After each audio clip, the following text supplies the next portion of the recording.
How many cuckoos could cook if a cook could cook cuckoos?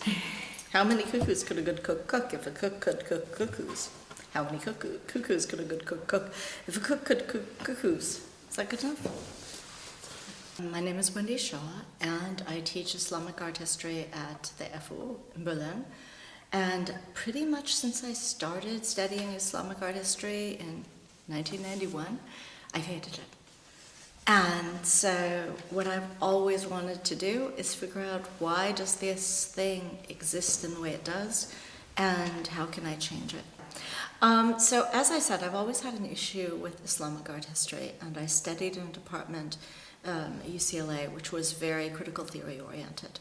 So that's sort of where I'm coming from. And since my department was not engaged with the traditional approaches of Islamic art, which was, we didn't really work much on objects, we didn't focus on historical things, I ended up doing my dissertation about the history of museums. And that was, in a way, just a really popular topic in the 90s. There were a lot of people who were rethinking, in a Foucauldian way, how do museums produce knowledge, what's the institutionalization of knowledge, and so on.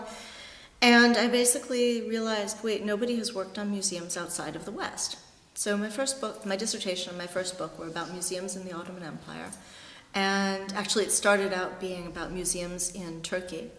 And I realized that nobody wanted to share information with me. And, there are a few really important things I realized from that.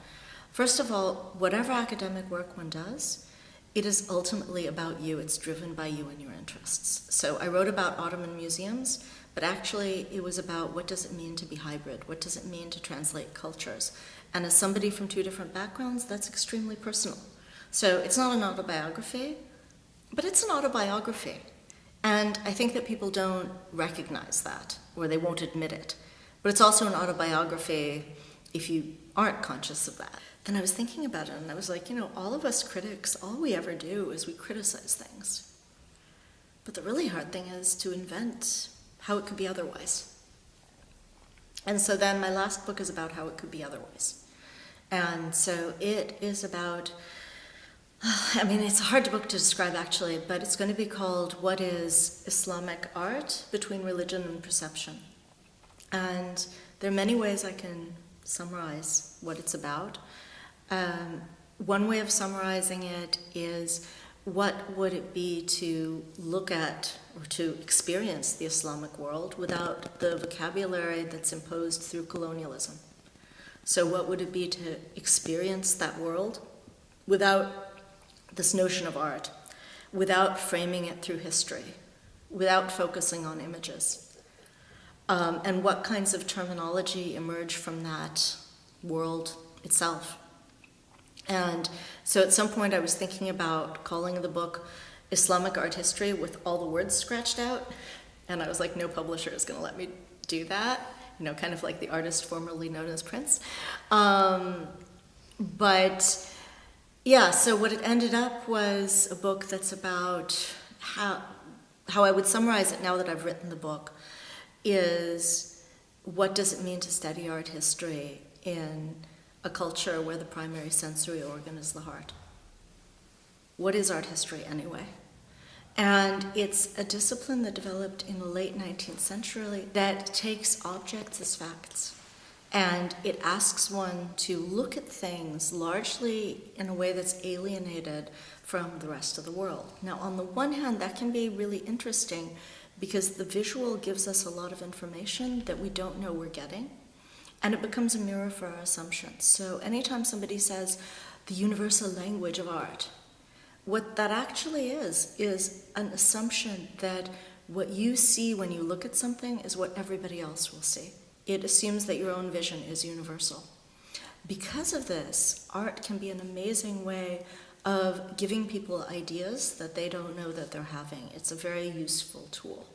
So art history can go either way. It can work with the powers that be in reproducing and analyzing these meanings as they're intended, but it can also be an extraordinary lever for exposing how ideologies get normalized and propagated through sort of the fabric of where you are. So if you're doing if you're working with critical art history practices, then you can look at the world, literally just walk around in any space, and you're interpreting that space through the multiple codes through which we've learned how to see things and assume things. So what is the environment that we're in, even in this room? This isn't something I take in passively. It's something that has a language. And even if you don't know that language, you're just taking it in passively. But if you start learning about what those languages are, you start to say, all right, this space is affecting and manipulating me in these ways. It represents the idea of a university in these other ways. Is that what I think a university should be? Right, so you start getting to where you can wonder about things, or you look at advertising differently in the U-Bahn. Or so in a very practical way, it's an engagement with our everyday environment. But those skills also apply to how we think about cultures, how we think about genders.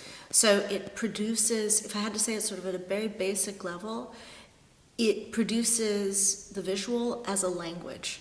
And so you're involved in these translations between sensory perception and cultural perception. I've worked in 4 different countries, and each of them has their own problems. So when I say German academia is extraordinarily conservative, it's something that's frustrating to me, but that's not to say that I wasn't frustrated in Turkey and I wasn't frustrated in the US. I'm just sort of this, I guess I'm very positive when I'm very negative, or like for me being negative is a form of love, in that I'm not just like, oh, everything is lovely, because that's actually a very hateful thing.